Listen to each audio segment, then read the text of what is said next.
अकोला आपातापा मार्गावरील खराब बुद्रुक परिसरात झालेल्या भीषण अपघातात पती पत्नीचा जागीच मृत्यू झाला।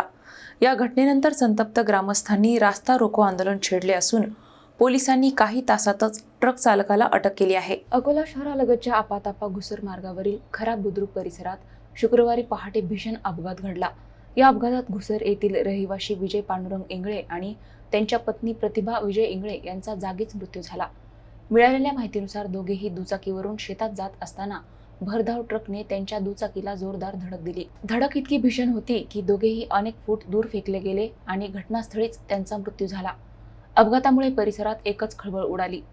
घटनेची माहिती मिळताच मोठ्या संख्येने ग्रामस्थ घटनास्थळी जमा झाले आणि आरोपी चालकाला तात्काळ अटक करण्याच्या मागणीसाठी रास्ता रोको आंदोलन सुरू केले। या आंदोलनामुळे काही काळ वाहतूक पूर्णपणे ठप्प झाली होती। दरम्यान सिव्हिल लाईन पोलिसांनी तातडीने तपासाची चक्रे फिरवत काही तासांच्या आत संबंधित ट्रक चालकाला वाहनासह ताब्यात घेतले। पोलिसांच्या आश्वासनानंतर ग्रामस्थांनी आंदोलन मागे घेतले असून पुढील तपास सुरू आहे।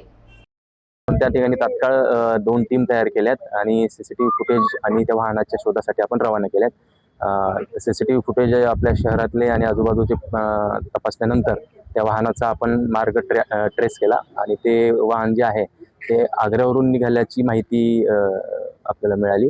ते त्याच्यामध्ये बटाटा भरलेला आहे आणि जे कृषी उत्पन्न बाजार समिती आहे त्या ठिकाणी ते पार्क झालं होतं। तर आपल्या टीमनी ते वाहन तिथे जाऊन शोधलं। त्याच्यावर ॲक्सिडेंट झाल्याचे निशाण आणि ते आयडेंटिफाय झाल्यानंतर आपण आरोपींचा परिसरात शोध घेतला आणि आरोपींना 2 आरोपी त्यामध्ये ड्रायव्हर आणि किन्नर अशी आपण आता ताब्यात घेतलेले आहेत। सध्या बाकीची प्रोसिजर जी आहे ती सुरू आहे।